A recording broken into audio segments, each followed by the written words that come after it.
paz do Senhor Jesus, irmãos e irmãs, sejam todos bem-vindos mais uma vez à TV Viva a Promessa. Eu sou o pastor Kennedy Matos e você está no programa Evangelho em Foco. Seja muito bem-vindo, que Deus possa abençoar a sua vida, o seu coração de forma poderosa com a palavra que você vai ouvir hoje. Eu quero já desafiar você aqui, como sempre, você já sabe, a compartilhar esse vídeo com mais pessoas para que mais pessoas possam ouvir o Evangelho e serem edificadas.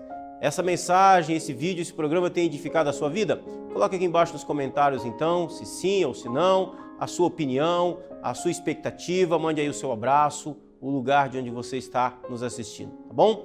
Então, que Deus possa abençoar o seu coração, pegue a sua Bíblia e vamos estudar a Palavra de Deus. Bom, nós estamos em uma jornada pela carta de Paulo aos Efésios. Começamos uma nova caminhada, uma nova jornada nessa carta de Paulo aos Efésios. Você já viu o programa da semana passada? Já conhece ali um pouco do contexto, como foi que Paulo chegou nessa cidade, como foi que ele plantou a igreja lá na cidade de Éfeso. Então Paulo ficou lá durante quase 3 anos pregando o Evangelho, ou cerca de 3 anos pregando o Evangelho, e isso nós vimos na semana passada. Quando acabar o vídeo aqui, entra lá na playlist do programa Evangelho em Foco, ou então vai na semana passada e assiste o programa da semana passada, onde nós demos um contexto da chegada do Evangelho em Éfeso, lá registrado no livro de Atos, capítulo 19, tá bom? Bom, então hoje nós vamos para a carta. Essa carta, como eu disse, foi escrita pelo apóstolo Paulo quando ele estava preso lá em Roma. Então, de Roma, Paulo escreve essa carta quando ele estava na prisão para a igreja de Éfeso. A igreja de Éfeso foi uma igreja muito importante no primeiro século. Foi plantada pelo apóstolo Paulo, foi pastoreada por Timóteo depois, e a tradição da igreja vai dizer que o apóstolo João também pastoreou a igreja de Éfeso. Então era uma igreja importante no sentido de ela é uma igreja onde nós temos ali alguns nomes da liderança da igreja do primeiro século que tem contato com a igreja de Éfeso. Ela vai aparecer novamente lá no último livro da Bíblia, em Apocalipse. O próprio Senhor Jesus vai escrever uma carta para a igreja de Éfeso, trazendo ali recomendações para a igreja, fazendo elogio à igreja, mas também trazendo ali exortação, correção para a igreja de Éfeso. Éfeso era uma cidade que ficava onde hoje é a Turquia, então é uma igreja que foi muito importante ali na pregação do evangelho na Europa, onde o evangelho continuou subindo ali a Europa, ok? Bom, então quando Paulo escreve a carta aos Efésios, toda carta, todo documento bíblico, ele tem meio que um tema, que é a espécie de a coluna vertebral do livro, né?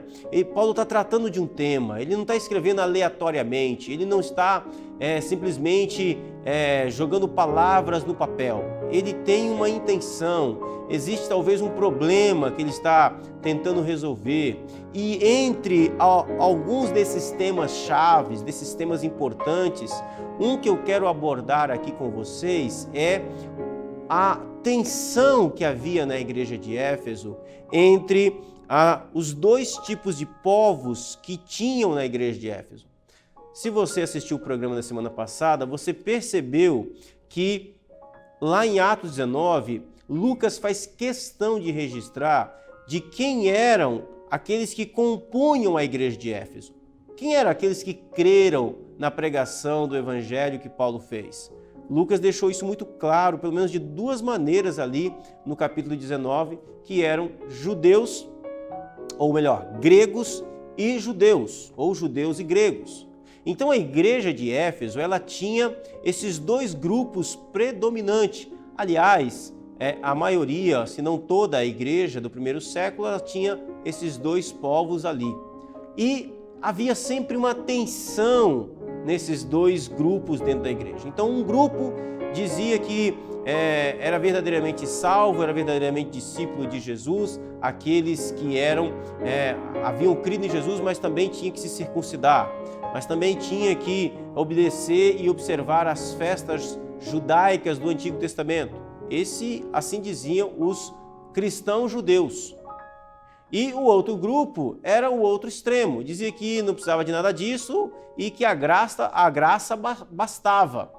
Então Paulo vai trazer aqui um certo equilíbrio. Éfeso, Paulo trata a respeito disso. Paulo vai falar da unidade da igreja. Paulo vai dizer lá na frente que o muro da separação foi derrubado. Mas antes disso, olha o argumento do apóstolo. Ele começa de uma forma muito sábia, como um grande mestre que ele era, antes dele falar das dificuldades internas da igreja, antes dele dizer que não faz sentido mais haver na igreja dois grupos de judeus e gentios, Paulo vai falar, ele vai voltar no tempo, ele vai lá para a eternidade passada. Ele começa a carta falando a respeito de que Deus criou, estabeleceu um único povo para si. Um único povo. Deus não tem dois povos. Deus não tem duas igrejas. Uma igreja judaica e uma igreja gentílica. Não. Deus tem um único povo. E esse único povo foi escolhido por ele, foi chamado por ele, foi adotado por ele. E aqui eu vou usar uma palavra que está no texto e que às vezes as pessoas se arrepiam e eu vou explicar ela. Um povo que foi predestinado por Deus quando não havia nem gentios e nem gregos. Quando não havia nem judeus e nem gregos. Não havia sábios nem ignorantes. É isso que Paulo está fazendo. Aonde, pastor? Capítulo 1 da carta aos Efésios. Olha isso. Com essa informação que eu acabei de te dar, vamos ler o texto. Capítulo 1 de Paulo aos Efésios. Nós vamos ler até o verso 14. Eu, Paulo, apóstolo de Cristo Jesus, pela vontade de Deus, escrevo esta carta ao povo santo em Éfeso. Percebeu aqui? Ao povo santo. Seguidores fiéis de Cristo Jesus. Imagina ouvir Paulo dizer isso, que bênção. Que Deus, nosso Pai e o Senhor Jesus Cristo lhe deem graça e paz. Todo louvor seja dado a Deus, o Pai do nosso Senhor Jesus Cristo, que nos abençoou em Cristo com todas as bênçãos espirituais, nos domínios celestiais. Mesmo antes de criar o mundo, Deus nos amou e nos escolheu em Cristo para sermos santos e sem culpa diante dele. Ele nos predestinou para si, para nos adotar como filhos por meio de Jesus Cristo, conforme o bom propósito de sua vontade. Deus assim o fez para o louvor de sua graça gloriosa, que ele derramou sobre nós em seu Filho amado. Ele é tão rico em graça, que comprou nossa liberdade com o sangue de seu Filho e perdoou nossos pecados. Generosamente derramou sua graça sobre nós e com ela toda a sabedoria e todo o entendimento. Agora Deus nos revelou sua vontade secreta a respeito de Cristo, isto é, o cumprimento de seu bom propósito, e o plano é este: no devido tempo ele reunirá toda a autoridade de Cristo, tudo o que existe nos céus e na terra. Além disso, em Cristo nós nos tornamos herdeiros de Deus, pois ele nos predestinou conforme seu plano e faz que tudo ocorra de acordo com a sua vontade. O propósito de Deus era que nós, os primeiros a confiar em Cristo, louvássemos a Deus e lhe dessemos glória. Agora vocês também ouviram a verdade, as boas novas da salvação. E quando creram em Cristo, ele colocou sobre vocês o selo do Espírito Santo que havia prometido. O Espírito é a garantia de nossa herança até o dia em que Deus nos resgatará como sua propriedade para louvor da sua glória. Presta atenção. O que Paulo está dizendo aqui é que na eternidade, antes de Deus dizer haja luz, na eternidade, Deus escolheu para ele um povo. Deus quis um povo para si. Eu gosto dessa expressão. Deus quis um povo para ele. E esse povo que Deus escolheu lá na eternidade é um povo que é composto de toda tribo, raça, língua e nação. Gente de todo o tempo, gente do primeiro século, gente de antes do primeiro século, gente depois do primeiro século. É um povo que é chamado, escolhido, adotado, predestinado para pertencer a Deus. E aqui a gente precisa entender isso de uma forma muito maravilhosa. Embora Deus não fosse obrigado a escolher povo nenhum, a ter nada, porque Ele não depende de nada, todavia, por pura vontade dEle e por algo que está escondido em Deus apenas, Ele quis ter um povo para Ele. Eu acho isso maravilhoso. Eu acho isso extraordinário. Deus quis, Deus decidiu ter um povo para si. E esse é o ponto de Paulo aqui. Percebeu que Paulo aqui ele está sempre usando o plural das coisas. Nós, vós. Ele está escrevendo para uma igreja que é composta de gentios e judeus. E ele aqui não faz distinção de gentios e judeus, porque o que Paulo está querendo que a igreja de Éfeso entenda é que na eternidade, quando Deus escolhe, Ele não escolhe porque é judeu. Ele não escolhe porque é assembleiano. Ele não escolhe porque é promessista. Ele não escolhe porque é batista. Ele não escolhe porque é alto. Não escolhe porque é baixo. Ele não escolhe porque tem curso superior acadêmico de teologia. Ele não escolhe porque é ignorante. Não. É por isso que as seitas, elas têm muita dificuldade com relação a isso, porque a seita sempre coloca ali uma característica pela qual Deus escolheu ela. Ou é porque Deus escolheu porque é o povo que guarda a lei? Imagina isso, irmão. Imagina isso. Não. Paulo está dizendo aqui que não tem nada disso. Deus escolheu um povo para si. Um povo para si. E esse povo Ele chama dentre todas as nações, todos os tempos, de vários lugares. É um povo que pertence a Ele. É um povo que pertence a Ele. Um povo que ama a sua vontade, um povo que ama a sua lei, um povo que ama os seus mandamentos, um povo que ama o Senhor. Um povo, como vai dizer no final do texto, que foi selado com o selo do Espírito Santo, foi selado com o Espírito Santo como um selo de propriedade exclusiva de Deus. Esse texto que a gente leu, ele tem muitas coisas que a gente poderia aqui estudar. A gente não tem muito tempo. Mas veja como Paulo começa. Paulo começa dizendo no verso 3, todo louvor, ele começa a glorificar a Deus, todo louvor seja a Deus, o Pai do nosso Senhor Jesus Cristo, que nos abençoou em Cristo com todas as bênçãos espirituais nos domínios celestiais. O que Paulo está dizendo é que esse povo que vem de todos os lugares é o povo mais abençoado do mundo. Veja, Paulo está dizendo que não é algumas bênçãos espirituais, mas Paulo diz que Deus, o Pai do nosso Senhor Jesus Cristo, nos abençoou em Cristo. Não é na fogueira santa de Israel, não. Não é na campanha dos 12 dias de oração para 12 meses de vitória, não. Isso é misticismo.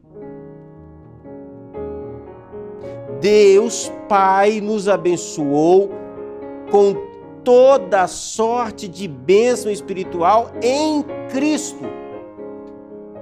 É em Cristo que você é plenamente abençoado. E você não tem do que se queixar. É por isso que toda queixa, toda murmuração é pecado. Está se sentindo fraco espiritualmente? Você não deveria. Eu sei que sente, mas não deveria. Porque toda sorte de bênção espiritual que você precisa para a sua vida, em Cristo você já recebeu. Ok? Ele continua. Mesmo antes de criar o mundo, Deus nos amou e nos escolheu em Cristo para sermos santos, e em outra versão diz, irrepreensíveis diante dele. Então Paulo está dizendo aqui, olha, esse povo que pertence a Deus é um povo que não é amado agora. Não é um povo que Deus ama hoje um pouco, amanhã vai depender se você orou ou não, ele vai te amar mais, você não orou, então vai te amar menos. Não. É um povo que Deus, mesmo antes de criar o mundo, amou. É um povo que Deus, mesmo antes de criar o mundo, escolheu. Não é você que escolheu Deus. O Senhor Jesus deixa isso de forma muito clara. Não foste vós que me escolheste, mas eu escolhi vocês.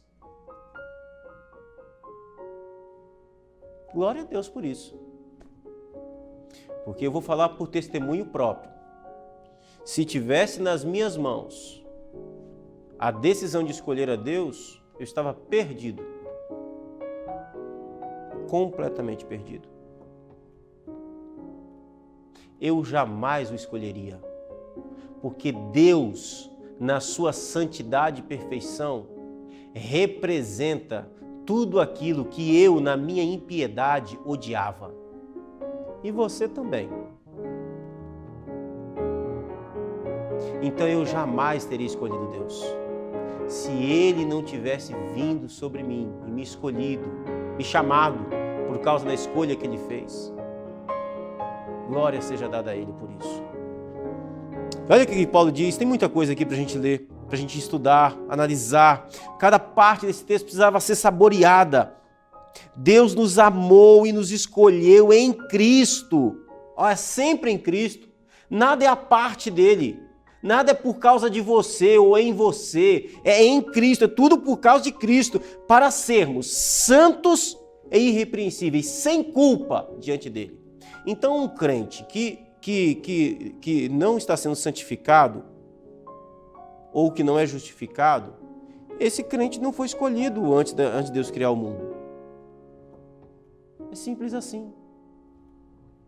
Eu não estou dizendo que o crente não peca, o crente peca. Eu estou querendo dizer qual é a sua reação quando você peca. Você ainda continua tendo prazer no pecado? E você ainda continua tendo a santificação sendo um fardo para você? É algo chato, é moroso? Você não é um eleito, você não foi escolhido, querido. Você ainda não recebeu a fé para a salvação. Você precisa buscar isso. Busque, sim, pastor, eu posso buscar, busque. Peça misericórdia a Deus. Porque aquele que foi escolhido, e eu vou repetir o termo, aquele a quem Deus amou e Deus escolheu em Cristo antes de criar o mundo, esse foi escolhido para ser santo e sem culpa. No sentido de que ele odeia o pecado quando peca. E ele tem prazer na santificação. Porque não é mais o mesmo. Seja ele judeu, seja ele grego. Porque agora a santificação e a justificação não está condicionada à sua religiosidade. O judeu condicionava a sua santificação e a sua justificação à obediência à lei. Não! Paulo está dizendo não! Você não é santificado, você não é justificado por algo que está em você. Você é santificado, você é justificado porque Deus o escolheu em Cristo Jesus. Porque Deus o amou para ser assim. Não está em você. A resposta está em Cristo. A resposta está em Cristo. É como eu disse aqui em uma pregação anteriormente. Se você não trai a sua esposa simplesmente porque você obedece à lei, a sua religião é duvidosa. Você deveria dizer, eu não traio minha esposa porque eu amo muito a Cristo. Eu amo mais a Cristo do que a mim mesmo, eu amo mais a Cristo do que ela. Ele é a razão pela qual eu amo a lei. Ele é a razão pela qual eu amo a santidade. Ele é a razão pela qual a minha vida é guiada, é direcionada. Não porque eu tenho medo da lei, não porque eu tenho medo do inferno, mas é por causa de Cristo. Ele é a razão da minha santificação. O apóstolo Paulo continua dizendo, verso 5, Ele nos predestinou para si, para nos adotar como filhos por meio de Jesus Cristo. Olha aqui de novo, por meio de Jesus Cristo. Conforme o bom propósito da sua vontade. E a palavra predestinação aparece. E aí tem gente que tem urticária com essa palavra. Tem crente que diz que essa palavra, essa doutrina não é bíblica. Então você deveria arrancar o capítulo 1 de Efésios da Bíblia. E, consequentemente, deveria jogar fora a sua Bíblia e confessar qualquer outra coisa, menos o cristianismo. Porque não existe nada mais claro do que isso. Ele, verso 5, Deus nos predestinou para si. Você deveria dar glória a Deus quando ouvisse Paulo dizer uma coisa como essa. Porque o que Paulo está afirmando aqui é que o fato de estarmos em Deus está seguro naquilo que Ele fez lá atrás. O que Paulo está afirmando é que Ele, Deus, nos predestinou para Ele mesmo. Ele nos deu um destino que vai desaguar nele. Ele decidiu que a nossa vida se voltaria, apontaria para Ele, mesmo depois de nós nos desviarmos para os nossos pecados, de sermos pecadores, nós terminaríamos o nosso destino nele. Ele nos destinou para Ele. Ele fez isso. E isso precisa trazer segurança para você. Você precisa olhar para esse texto e dizer, glória seja dada ao Senhor, porque apesar das minhas falhas, ou apesar de mim, ou apesar do mundo, ou apesar da profundidade, agora fazendo um paralelo com Romanos 11, apesar da espada, apesar da morte, apesar dos poderes, apesar de tudo, eu estou destinado a ser dele, a pertencer a ele. E aí Paulo vai trazer um outro termo aqui, mais próximo. Ele vai dizer que essa predestinação para pertencer a Deus, ele vai trazer isso de uma forma mais familiar. Ele vai dizer, para nos adotar como filhos. Essa predestinação que Deus deu a nós para pertencermos a Ele, não é algo distante, é algo relacional. Então a evidência de que alguém é predestinado para Deus é que ele tem uma relação paternal ou filial com Deus. Ele é alguém que foi adotado na família, ele é alguém que pertence à família por meio de Jesus Cristo. Jesus agora, como herdeiro de todas as coisas, faz com que nós nos tornemos também herdeiros de todas as coisas.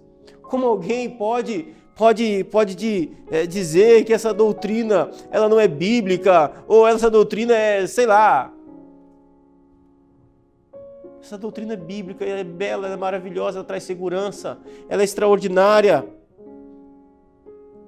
E aí Paulo vai continuar dizendo, Deus assim o fez, no verso 6, para o louvor de sua graça gloriosa que Ele derramou sobre nós, em seu Filho amado. Nós quem? Judeus e gentios. Todos nós. Ele é tão rico em graça que comprou nossa liberdade. Liberdade de quem? Judeus e gentios.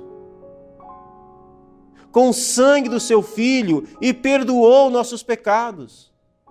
Generosamente derramou sua graça sobre nós e com ela toda a sabedoria e todo o entendimento. E aí ele vai dizer, agora Deus nos revelou sua vontade secreta a respeito de Cristo, isto é, o cumprimento de seu bom propósito. E o plano é este. Aí Paulo fala de um mistério aqui, né?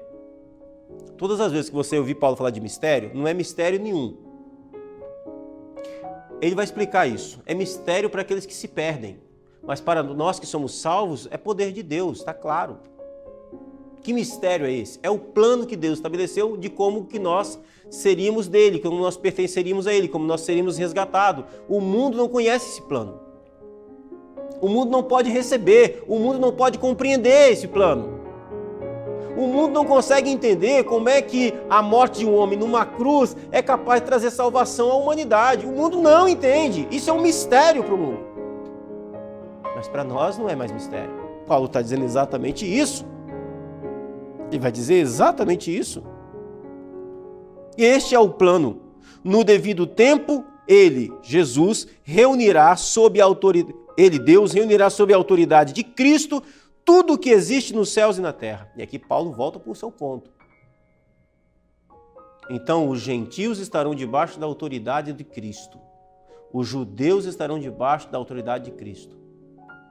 O promessista, o assembleiano, o batista, o presbiteriano estarão debaixo da autoridade de Cristo, do poder, do domínio de Cristo. É isso que Paulo está dizendo. Desses povos diferentes que compõem o único povo, o povo da eternidade. O propósito de Deus era que nós, e aqui agora ele está falando dos judeus, ele se identifica como judeu, ele era, né? Era que nós, os primeiros a confiar em Cristo, louvássemos a Deus e lhe dessemos glória. Agora vocês também ouviram a verdade e as boas novas da salvação. Vocês, gentios, ouviram e quando creram em Cristo, Ele colocou sobre vocês o selo do Espírito Santo que havia prometido. O Espírito é a garantia da nossa herança até o dia em que Deus resgatará como sua propriedade para louvor da sua glória. Quando Paulo fala, e o propósito de Deus era que nós, os primeiros a confiar em Cristo, louvássemos, ele está falando exatamente daqueles que estão anunciando o Evangelho, pregando o Evangelho. Aqui também a ideia dos apóstolos de Jesus que pregam o Evangelho, e aí vai dizer da igreja de Éfeso, que era composta dos dois povos, tanto judeus quanto gentios. Paulo vai dizer que o propósito de Deus era que eles fossem selados com o Espírito Santo como evidência de que todos eles pertenciam ao único povo, o povo da eternidade. Meu irmão, deixa eu te fazer uma pergunta. Você pertence a esse povo da eternidade? Há evidências em você de que você pertence a esse povo que foi escolhido, amado, predestinado por Deus para ser dele, para pertencer a ele. Então viva a sua vida de forma digna desse chamado, dessa eleição, dessa adoção de Deus. Talvez você esteja dizendo, pastor, eu não sou. Então eu gostaria de orar por você, para que você fosse alvo da graça de Deus, fosse alvo da bondade dele, da salvação dele, da misericórdia dele, no nome de Jesus. Vamos orar? Maravilhoso Pai, Deus Santo que estás nos céus, eu louvo a Ti, Senhor, e bendigo o Teu nome, como o apóstolo Paulo está louvando a Ti, por sua obra de salvação, pelo fato de que na eternidade, antes de criar mundo, o Senhor decidiu e quis um povo para si, um povo que pertencesse a Ti. Esse povo, Senhor, é visto na igreja, esse povo, meu Deus, é visto nos templos, esse povo é visto reunido te adorando, te servindo, amando uns aos outros. Eu louvo o Teu nome, Senhor, mas peço também a Ti, ó Deus, por aqueles da qual o Senhor ainda há de chamar, aqueles da qual o Senhor estão aqui nessa mensagem, nesse vídeo, ouvindo, e o coração tem sido despertado. Ó Deus Santo, eu não os conheço, eu não sei quem são, mas os Teus olhos viram. Os Teus olhos viram no futuro aqueles que iriam crer no Senhor. Chama-os poderosamente, Pai, por amor do Teu Filho Jesus. Amém.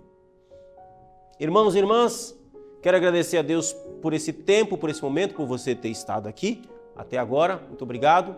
E já quero desafiar você. Você é um amigo da missão? Se ainda não é, faça parte. Entra aí nas informações que temos aqui abaixo, no QR Code, no site e seja um amigo da missão. Nos ajude a levarmos a palavra de Deus a um número maior de pessoas. Amém? Quero convidar você também para a próxima semana, para que você possa estar conosco novamente. Nós vamos continuar na carta de Paulo aos Efésios. E na semana que vem, a gente vai ver como é que Deus chama esse povo. Esse povo da eternidade, como é que esse povo foi salvo? Porque esse povo que foi escolhido na eternidade nasce pecador. E aí a gente vai ver como é que Deus faz, como é que Deus salva esse povo, qual é a condição desse povo antes de ser chamado por Deus. É o que a gente vai ver na próxima semana. Eu espero você, se Deus quiser. Deus abençoe sua vida, o seu coração, um forte abraço e até semana que vem.